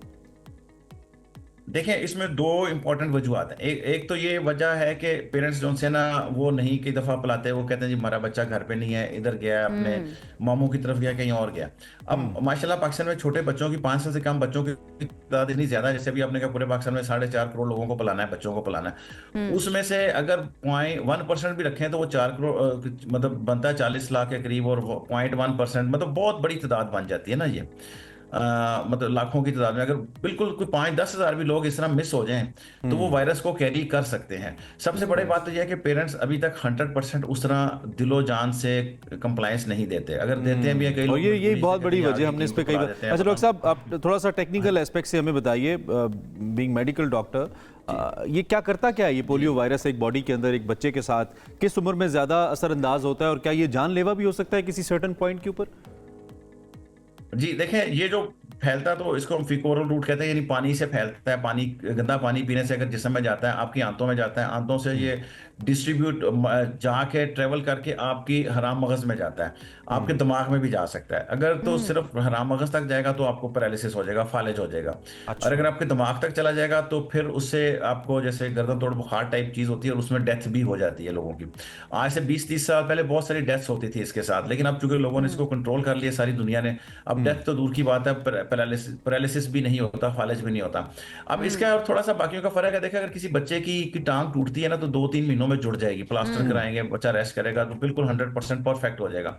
लेकिन पोलियो अगर एक दफा हो गया तो सारी उम्र के लिए वो 100% पैरालाइज। अच्छा, फाइनली डॉक्टर साहब, मैं ये चाहूंगी कि इससे जुड़ी जो कॉन्स्पिरेसी थ्योरीज हैं कि इसके पीछे कोई दूसरे मुल्क की साजिश है, इसलिए लोग अपने बच्चों को पोलियो के कतरे नहीं पिलाते, उसके बाद जो सिक्योरिटी के मसले रहते हैं, स्पेशली पोलियो वर्कर्स को कुछ की जाने भी गई हुई है माजी में। सबसे बड़ी मिथ है फर्टिलिटी के ऊपर ये इंपैक्ट करता है जी। आप अगर पोलियो के कतरे बच्चे को पिलाएंगे तो आने वाले वक्त में माँ या बाप नहीं बन सकेगा, ऐसी मिथ्स है। मैं ये चाहूंगी कि आप जो है ना इसके ऊपर जरा लोगों को क्लैरिफाई करें, थोड़ा सा बताएं कि ऐसा कुछ नहीं है।